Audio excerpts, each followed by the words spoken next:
ರಾಜ್ಯದ ಇತಿಹಾಸದಲ್ಲಿ ಅತಿದೊಡ್ಡ ಡ್ರಗ್ಸ್ ಬೇಟೆ. ಮಂಗಳೂರು ಪೊಲೀಸರ ಕಾರ್ಯಕ್ಕೆ ಸಿಎಂ ಶ್ಲಾಘನೆ.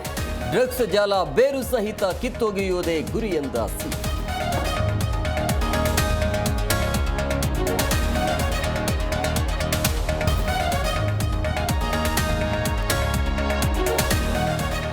ನೀನು ಚೆನ್ನಾಗಿಲ್ಲ, ತಲೆಯಲ್ಲಿ ಕೂದಲಿಲ್ಲ ಎಂದು ಅವಮಾನ. ಪತ್ನಿಯ ಟಾರ್ಚರ್ಗೆ ಮನನೊಂದು ಪತಿ ಆತ್ಮಹತ್ಯೆ. ಚಾಮರಾಜನಗರ ಜಿಲ್ಲೆಯ ಉಡಿಗಾಲದಲ್ಲಿ ಘಟನೆ.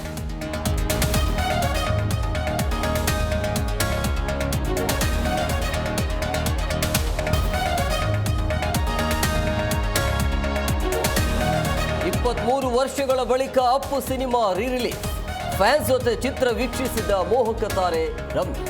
ಪುನೀತ್ ರಾಜ್ಕುಮಾರ್ನನ್ನ ನೆನೆದು ಭಾವುಕರಾದ ರಮ್ಯ.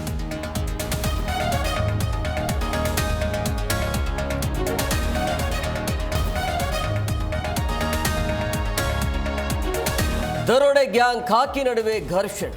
ಪೊಲೀಸರ ಮೇಲೆ ಮಚ್ಚಿನಿಂದ ದಾಳಿ, ಆತ್ಮರಕ್ಷಣೆಗಾಗಿ ಫೈರಿಂಗ್. ದಾವಣಗೆರೆಯ ಅರಬಘಟ್ಟದಲ್ಲಿ ಚಕಮಕಿ.